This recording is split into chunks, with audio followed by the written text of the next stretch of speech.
Welcome to Sex with Rebecca, a show geared towards relationships and sexuality that'll help you enjoy your relationships more than you ever thought possible. Send us your difficult questions and we'll bring you expert answers unlike anywhere else. Whether you're looking for more passion or connection, kink or better self-expression, we got you covered. I'd like to begin by answering an email that we received. Dear Rebecca, after working hard all day, going to the gym, cooking and cleaning, I'm dead tired. But that's not to say that I don't want some nookie and cuddling. The problem is my husband turns that into such a huge production, so I just can't be bothered. He wants me to dress up and role play, which is fine once in a while, but not every single time. So more often than not, I end up going upstairs before him and pretending to be asleep. It's killing our sex drive, and I don't know what else to do. I mean, what's with that? Signed, Janine. Janine, I'm so glad that you've recognized how your response to his request is killing your sex life. And I sense you're missing the intimacy as well. Good sex is 90% in the brain and only 10% in the bod. So the right state of mind is crucial indeed for the both of you.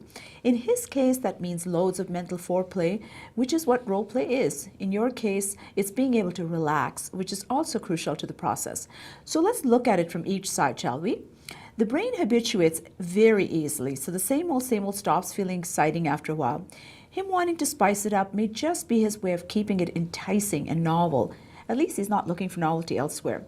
The other part of the puzzle could be if you guys are stuck in a routine, he may need those role plays to get him going, which may not happen otherwise. What we crave gets hardwired into us between the ages of 5 and 8. If it's a schoolgirl outfit he's after, maybe his first crush involved a schoolgirl. If it's lingerie, outside of the fact that it makes most of us look pretty hot, he could have satisfied his curiosity with the lingerie catalog as a boy with the raging hormones. The point I'm trying to make is pageantry sex is just theater of the mind that engages the body. Now on to your side. I agree. If you're not relaxed, how in the world are you supposed to enjoy it? Plus, I can feel some resentment building up. So let's get you both on the same page. You mentioned cooking and cleaning in the list of things that wipe you out. Tell him, if you want me to play dress up, you're going to have to take over some of my chores so I can gussy up for you when I still have some steam left in me. And steamy sex, as we all know, is uber hot. Who knows, you might even get a chance to soak in a bath and then have him wrap you up in a nice warm towel that he's heated up in the dryer for you. At that point, you can kick him out of the bathroom and pay him back for his efforts. You might just surprise yourself with how much fun you can have once you're relaxed. I'm hoping that my suggestions open up the doors to some really fun sex for you guys. Once you're relaxed, of course. To our audience, if you have any questions of your own, do write us, especially if it has to do with understanding your partner's sexual MO. Speaking of our sexual wants, tonight we'll be discussing how our attachment styles impact our sexuality. Joining us for that crucial discussion is Roxanne Derhodge, author of A Therapist's Insider Guide on Relationships. Welcome, Roxanne. We're so excited to have you joining us tonight. Thank you. Thanks so much for having me on your show, Rebecca. It's always a pleasure. Let's begin with a quick comment on attachment styles, as in what exactly are they?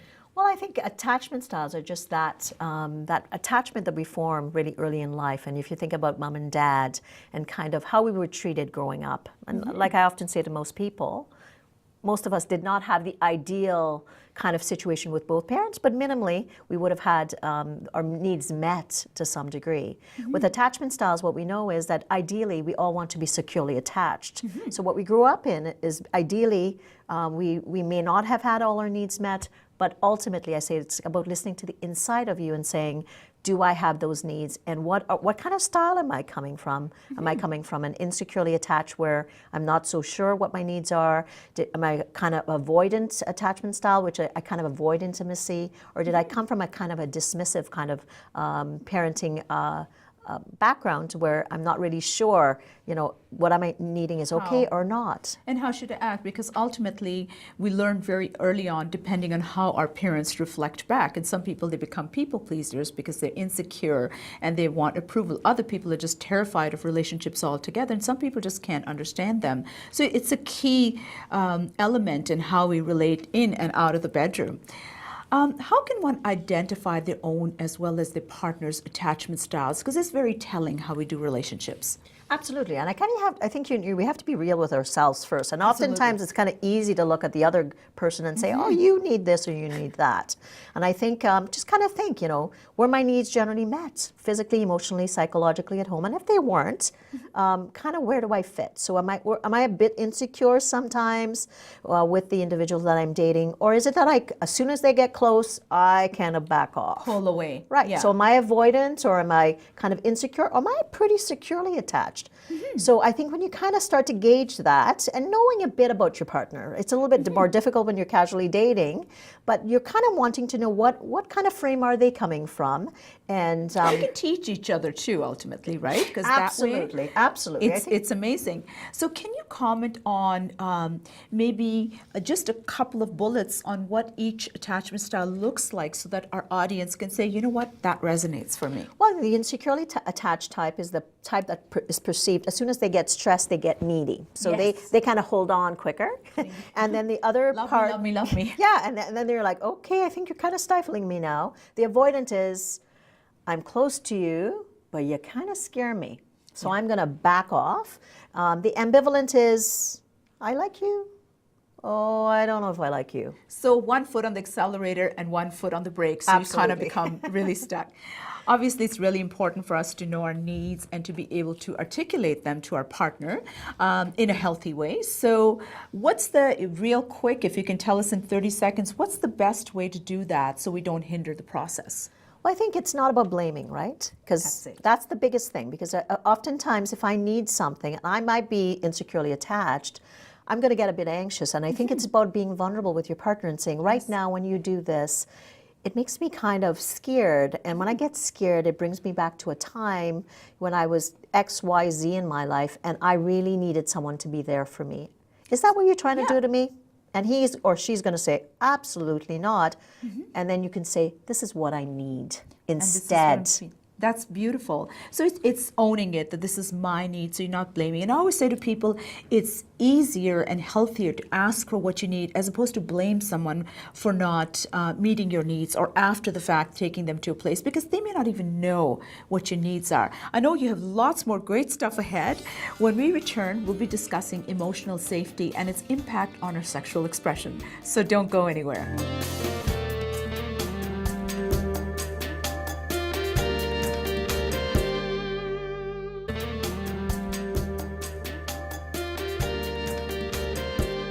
Welcome back to Sex with Rebecca, geared towards making your relationships more robust than you ever thought possible.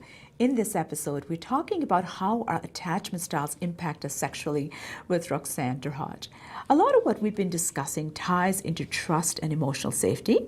When one doesn't have that, how can they communicate that to the partner so they can hear them and try to understand them versus shutting down? How often do we see that? Well, I think the main thing is the worst thing you can do is to do it when you're being intimate. Yes. So take it out of the bedroom and start to talk about, when the person isn't doing something, or because the cumulative effect is what we don't want to get into. Right. And then it's kind of like, Tuesday night at 8 o'clock, and are we going to do this? Right. And so I think it's the buildup that happens with the little things. So I often say to people, you talk, but do you communicate? That's the key, because sometimes people talk, but there's no communication. Right. And there's no listening, which is part of the communication. Absolutely. So are you really, really consciously talking? Do you know what keeps up your partner at night? Do you know how he's thinking or feeling, or how she's thinking or feeling? What does she feel good about? What does she feel not so good about? What's she dreaming about? What's he dreaming about? And in 5 years or 10 years, what are you thinking that life's going to be like once you're out of that stage, maybe with young kids, all those things? And I think that's the core of intimacy, is that people get to the point where they're doing great lives, but they forget the emotional. They're absolutely disconnected. I always tell my clients to take 2 or 3 minutes every night, do an emotional check-in. How was your day? How are you doing? Are you okay with us? Or, if something came up, and I always say, do not discuss anything that came up in that moment. Otherwise, people stop doing emotional check-ins. If it's going to become an all-nighter, they say, okay, not going to talk. So like you said, save it for another time. Obviously, healthy communication is quintessential to various parts of the relationship, including a good sex life. So naturally, if we're not connecting outside the bedroom, bedroom, it's hard to connect inside the bedroom. So can we discuss that next, please? Well, I think the main thing is we know that with when a progression of a relationship, the beginning, everybody is really willing to meet each other's needs. We hang on to everything. We do the things that everybody wants. To the limerence, because those feel-good hormones are helping us along. Right. So then you kind of get into kind of the different stages, and ultimately, what we want is we want someone that we can be there for, or they can be there for us. Yes. So can I free fall and let go and know that my partner is going to be there for me in whatever realm? So once that gets lost, at the beginning, people do that very well. Right. But as they go along 5, 10, 15, 20, 25 years, they do life really well, but they kind of start to forget that whole element of desire. Yes, and that's so true. And they forget that, what felt good 2 months, 2 years, 20 years ago may not feel that good anymore, because ultimately we are changing. And if we're not connecting, then we don't have the emotional safety at all. So do you have a really quick piece of suggestion for our audience with respect to how to forge that connection? You said don't talk about it in the bedroom. Is there anything else, a real quick piece? Do something novel. Do something novel. If you can, people do date nights and they do the same things. Do the same thing again and again and again. Have your partner and you come up with lists of things that you'd like to try that you've never done. And then what I say to people is put it in like a bowl. And once in a while, like a wish bowl. Just pick it out. And that's going to be the activity that you're going to do again. Because what we know is with certainty, trust, and safety, with time, desire drops. Right. So we want to create those things. And when people start to do things that are novel, what happens? Think about when the last time you've done something fun and new. You're already engaged with that person, and then before you know it, that natural intimacy and connection and want for that person starts to grow. So not only then do you have safety, but now you're having fun again. Adventure. Yes. And the brain does get curious because it loves to do things on autopilot all the time. Absolutely. So when it has an opportunity, it's something new, it's fully alert, and that engages all the fun part. Now, you had mentioned that we do change sexually as well. As we're getting older, we change, and maybe even in our attachment and our level of security as we feel more and more confident in what we're doing. What are some of the things that change in the bedroom? Well, I think it's, after a while, it's the routine, right? I kind of know you're going to do this and I'm going to do this. So I think it's just about trying something. Like, have you ever said, what is your fantasy? We've been together for 25 years, and I'm not really sure that we've already sat down and talked about that. What's yours? Have we ever tried this? What are the givens that I won't cross? Some more stuff for the wish bowl. Absolutely. And then maybe, you come up with a plan with one of those 2-minute talks that you say that one time when we're going out or on our date, you're going to plan one of those things that I've kind of shared with you. That's lovely. And you're not going to tell me about it. I think that's brilliant because you are telling them something that you'll enjoy, because a lot of times our partner hasn't a clue. And sometimes people say to me, you did such and such way back when, you don't do it anymore. They had no clue you enjoyed it because you didn't give feedback. So I think feedback is really important too. But I like that. I say to people that, let your partner be a sex genie. So you give them 3 wishes and they can pick their own. And if it's going well, there's no ixnay on wishing for more wishes. You can keep going with that. So I think some really, really brilliant ideas in terms of keeping it novel, but everything you're saying, the theme that I'm picking up from you is being engaged, being present, not doing things in rote, not taking each other for granted, but really growing. So awesome stuff. When we return, we'll be discussing more stuff on intimacy. I know you'll want to stick around for that.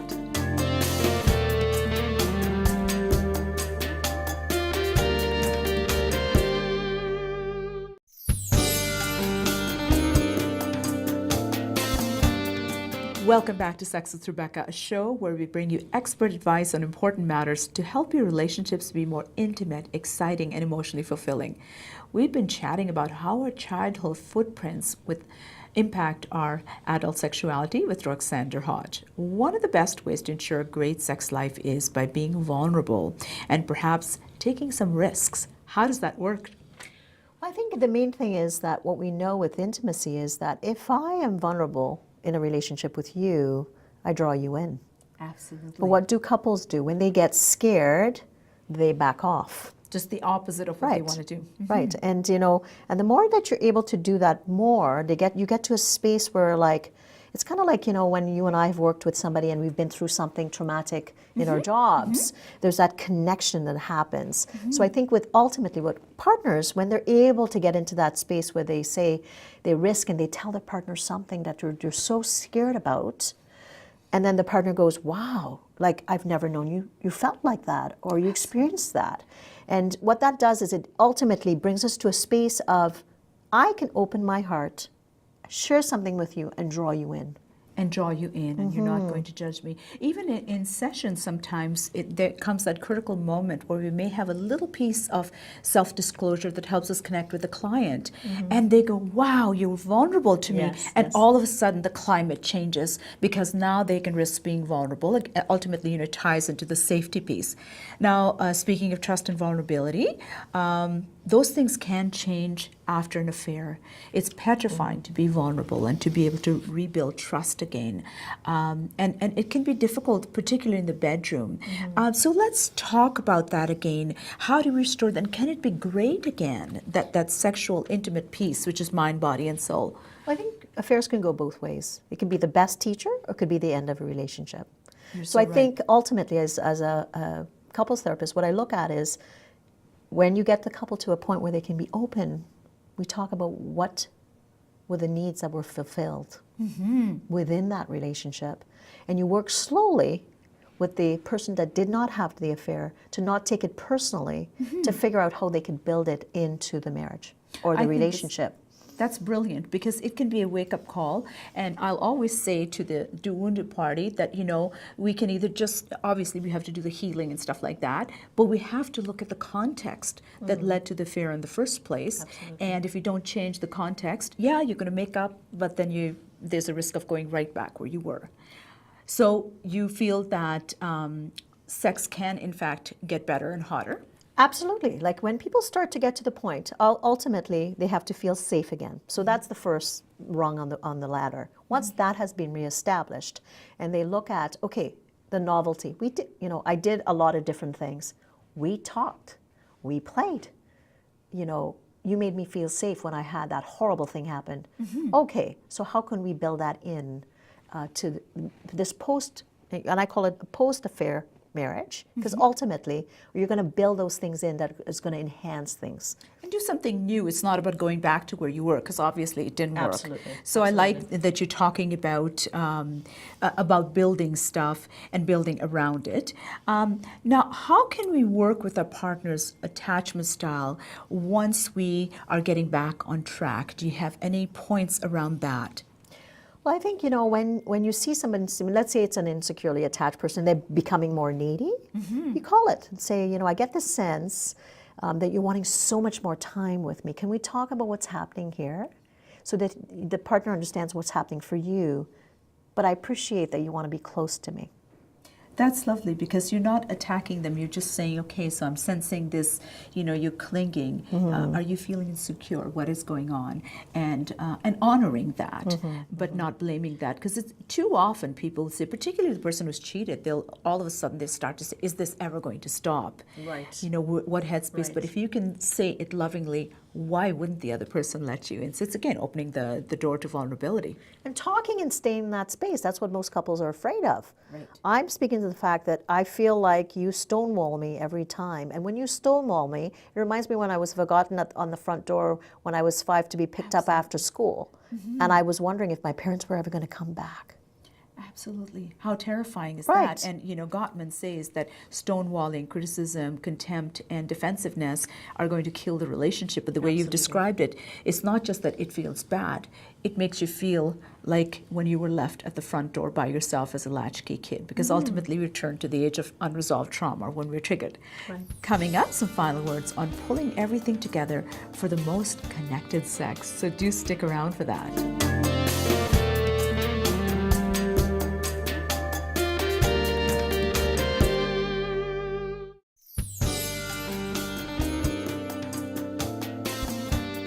Welcome back to Sex with Rebecca, a show geared towards making your relationships the best that they can be, both in and out of the bedroom. In our final segment, we'd like to leave you with some special tips on aligning your sexual desires with your partners. Take it away, Roxanne. Well, I'd like to just say that make it fun. Talk about things that even though they're small, don't let them build up, because big things turn into contempt. And when there's contemptuous behavior, that it's harder to come back. Absolutely. You know, and recognize that you're changing and so is your partner. So you're like a bit of a moving radar. Absolutely. And I like that you're saying those little pieces, because those bits of resentment, it's sort of, I say, it's the equivalent of slowly bludgeoning your relationship to death, because you're not addressing them as they're happening. Right. So important to address them. And also, you know, mutual admiration goes with, it's the daily relationship hygiene, isn't it? What are some of the other points that you'd like to leave our audience with, and maybe a couple of homework suggestions to keep their relationship solid, both in and out of the bedroom? Well, I think, you know, recognize that desire wanes with safety and security. Yes, absolutely. And try to think of, what do I need to feel desired? And do a bit of that for yourself first. But also think about, what is your partner desiring? And if you can't answer that question, you should ask him or her. That's actually quite good, because sometimes, you know, we expect our partner to read our mind and know what we're thinking and what we like. And I think the way you described it is really good too, because you're saying, you know, if the person is pulling away, well, something is going on. And so is it a good idea to kind of address that? Obviously not in the bedroom, but saying, you know, I've noticed you're pulling away. Is something going on? Is that a good way of kind of getting in there? Yes, something like leaning in and saying, you know, I recognize lately that you seem to want to spend, you know, 24/7, and we can't do too much apart. I really appreciate that. I just want to know, where are you? What's happening for you? Where is that coming from? Absolutely. So again, the tone you're taking is, it's not something where no one has to feel under attack. You're just saying, you know, I've noticed that. You're just kind of acknowledging it. You're shining a light on it, which is what we do as therapists. And then you're giving them an opportunity to let the other person in their world. Absolutely. Tell me more. Tell me more. Any homework suggestions before we go? Well, I think, you know, ask if you don't think you can know what the styles are. Securely attached is ultimately what we want, but it doesn't mean that your past does not. We can all get to a securely attached situation in our relationships and in the bedroom. So if you don't know what that is, I would just say Google it, look it up. It means that I am okay just the way I am, and if I need something, I can come towards you, and when I need to be alone, I go away. And they can do both when they're trying to regulate. They can be good self-regulators, and they can also, they're not threatened by the other party coming in. Whereas when it comes to the ambivalent or the avoidant, particularly the avoidant person, they need to kind of be left alone. They're petrified of you coming to help them. And you may have the best of intentions. I was seeing a couple where it was all about, you know, I just want to reach out to you and make you feel good, but it was too much for the other party. It was actually terrifying for them. What would you suggest for a pairing like that? Well, I think you mean the avoidant and the insecurely attached. You know, saying to the avoidant, you know, I recognize that something must be going on for you, because every time you get really, really overwhelmed, you go away. And when you go away, it makes me feel really alone. Makes me feel alone, yeah. And I don't, you know, when I feel alone, it brings me back to the first time I was dumped. And when I was dumped, it took me 3 months to recover. And is that what you're trying to do to me? And him or her will probably go, oh my God, no, I They'll just take my notice space. of that. I need my space. Yeah. So I think when you include people in, what am I thinking? What am I feeling? Where is it bringing me? And what do I need? What do I need instead? And it's, I think it's better to articulate that on our own, as opposed to waiting for our partner to figure it out, which they're not going to do, and then we end up being disappointed. Absolutely. Wow, Absolutely. you've covered some really amazing tips, and it really is the mind, body, soul thing, where what we're feeling, our attachment style emotions, and what happens in the bedroom, they're so interwoven. I say sex is the ultimate body language, isn't it? Thank you so much, Roxanne, for your words of wisdom, and viewers for joining us tonight. Be sure to tune in again next week. And don't forget to email us your questions and subscribe to our YouTube channel to catch up on missed episodes, watch your favorite shows again, and to help us pass on the word. Let's create a sexual revival in Canada. I'm Rebecca Rosenblat, your host, wishing you happy, healthy, and passionate relationships. Until next time.